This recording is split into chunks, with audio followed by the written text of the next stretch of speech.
Boy, did the Red Sox get a little bit busy yesterday, huh?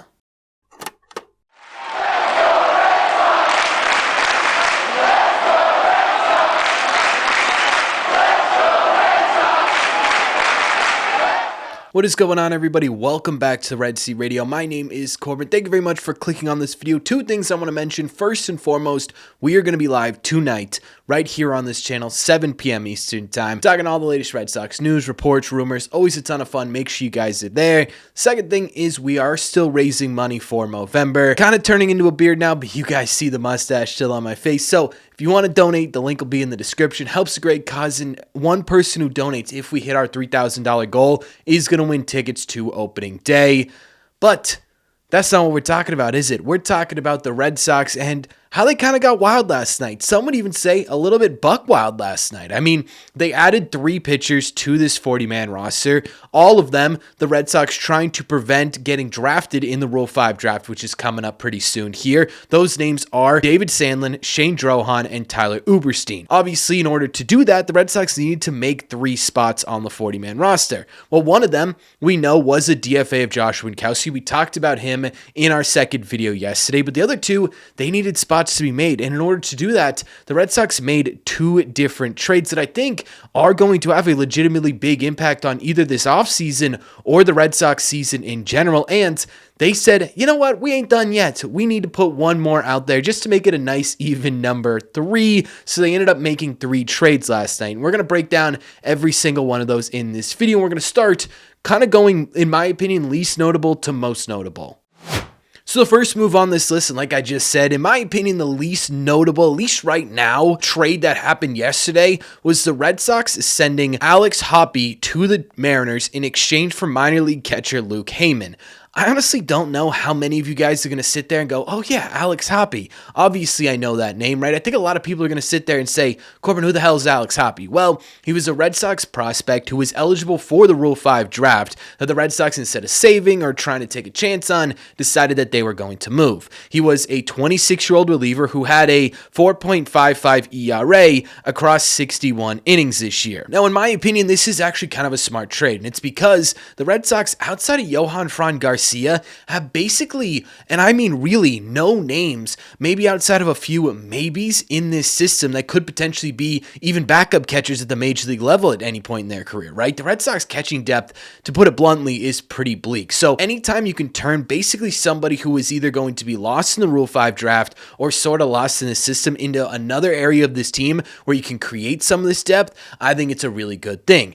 I honestly don't know what's going to happen with this guy Luke Haymon, because he was drafted in the 14th round of the 2025 draft at 22 years old, and he hasn't had any time in professional baseball yet. But there are a couple of cool things about him. First and foremost, he grew up a huge Red Sox fan. In fact, I think it was his dad that tweeted out that he did this and how excited he is to be in the Red Sox organization. And we do know that he is at least friendly with Roman Anthony. He was kind of pumped to be traded over here, and honestly, if you take a look at his statistics, he had a really great offensive year in his last year of college, so we'll see what he kind of develops into, but immediately, in my opinion, this is a guy I'm rooting for, right? If he wants to be here, I absolutely want him in this organization. Plus, it's always cool to see someone who's a fan of this team become a part of this team, and again, you know, he has a real opportunity here to make a name for himself, right? The Red Sox, they don't have a ton of catching names in this system. If he can be even a regular or a decent catching prospect, I think he immediately becomes probably your number 2, number 3 catching prospect in the entire system. So I like the bat profile, not really sure what to expect defensively from him, and he's absolutely a guy I'm rooting for. The second one, in my opinion, is where we start to get more impactful on the Major League roster, because on top of this, the Red Sox also traded lefty reliever Chris Murphy to the Chicago White Sox. Man, they have been trading a ton these last couple of years, huh? The Red Sox, White Sox, they're a literal pair of socks in the offseason. God, that was a stupid analogy. I might cut that one out. But regardless, in order to get Chris Murphy, the Chicago White Sox sent over Ronny Hernandez. Now, this news was broken by none other than Bob Nightingale himself. I always love when Bob breaks Red Sox news. I always have to make note of it because it doesn't happen too often. Ronny is going to be 21 next season. He just wrapped up a full year in single-A ball where he had a bit of a tough time at the plate. 251 average with a 679 OPS in 82 games down there. But the offense isn't really the highlight with Ronny Hernandez, right? Something that is kind of the real work in progress here. What is a little bit of the highlight, though, is that he's kind of a defensive wizard behind the dish. Now, I couldn't find a ton of different scouting reports on Ronny Hernandez. I'm sure there's a bunch out there, but I did find one site that talked about his 2024 season, and in this, they talked about the fact that he committed just one error in 486 chances behind the dish, while also only having 3 pass balls.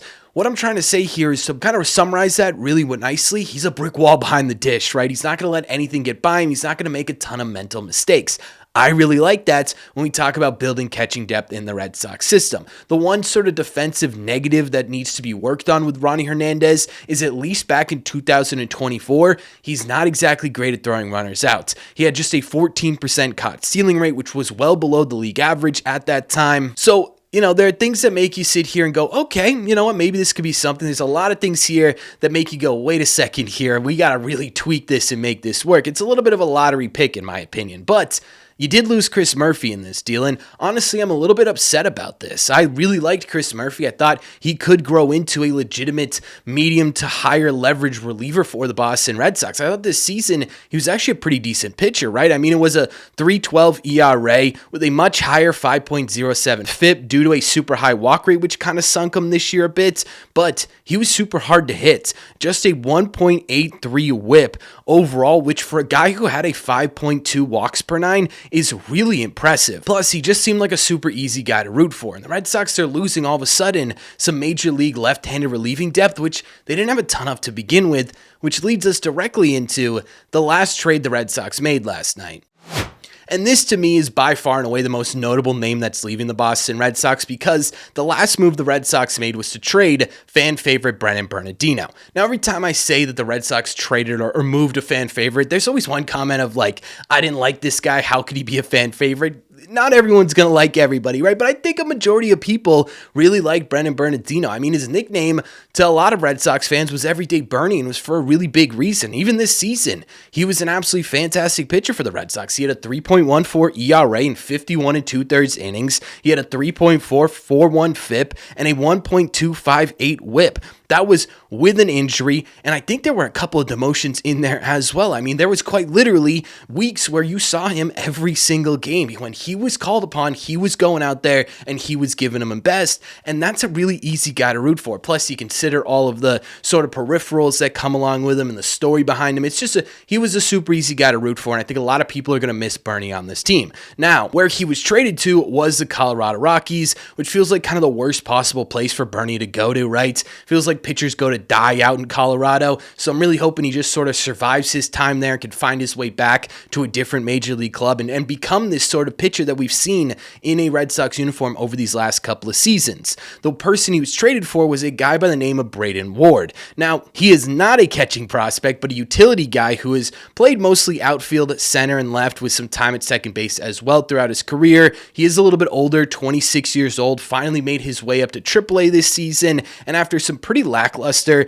AA performances over his last couple of years, he kind of tore the cover off the ball a bit in AAA, finishing with a 331 average, a 440 on base percentage, and a 466 slug for a 906 OPS in 44 games there. Personally, I don't think we're going to see much of Ward this season, right? I don't think this is a guy the Red Sox are expecting to make a big impact on the Red Sox. I think this is just simply a guy the Red Sox sat there and said, look, maybe he could end up being either trade fodder later down the road, or maybe this is a guy who ends up being sort of our depth piece as we move along for the season here, right? We always talk about these safety nets the Red Sox build up for themselves. Well, now you got a guy who could play a whole bunch of positions. You got a guy who was hitting pretty well in AAA. You got a guy who can be plan F, G, H, whatever it may end up being, right? So you lose Bernie, but you gain a little bit of utility depth. And I think what this ultimately says about the Red Sox is a whole lot of things here.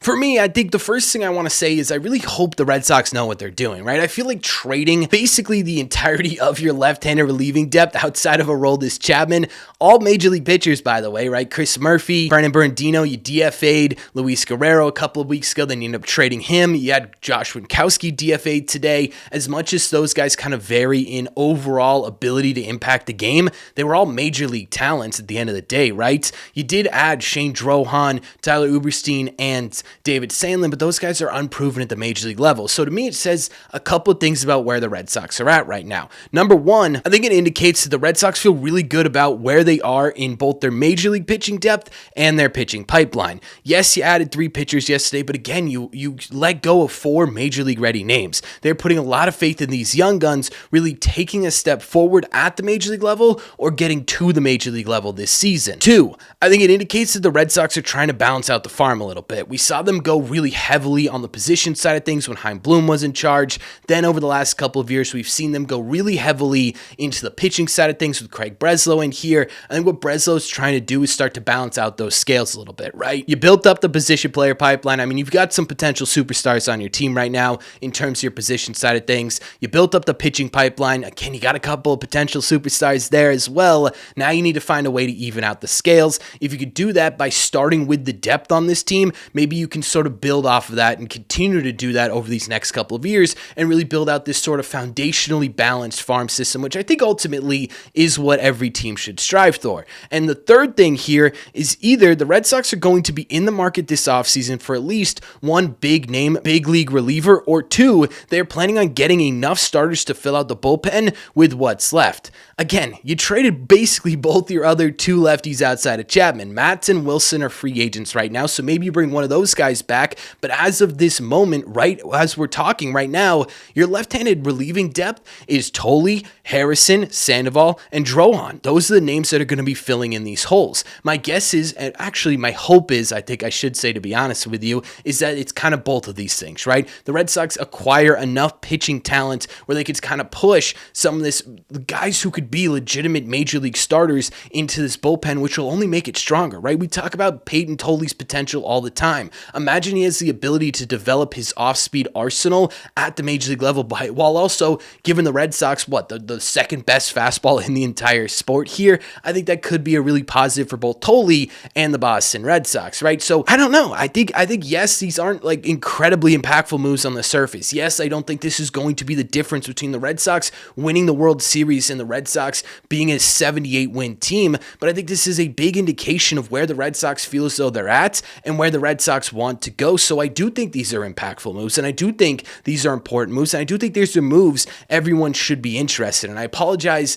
I didn't get these videos out as soon as humanly possible, but I knew there were going to be a bunch of different moves made at the deadline, and I wanted to make sure that we covered every single one of them in depth. So let me know in the comment section down below, what do you guys think about these? 1, what do you think about the trades themselves? Are there any in here where you're like, oh my God, I can't believe the Red Sox did that? And 2, what do you think this indicates about where the big league club is at? Let me know all your thoughts in the comments. As always, if you made it to the end of this video, do me a favor, make sure you guys have hit that subscribe button if you haven't already. If you're new here, we talk Red Sox content almost every single day. Also, make sure you guys have hit the like button on this video as well. Just simply helps out a ton. Best way to let me know you're enjoying the content. Thank you all very much for clicking on this one. I will see you tonight, 7 p.m. Eastern time, and as always, in the red seats.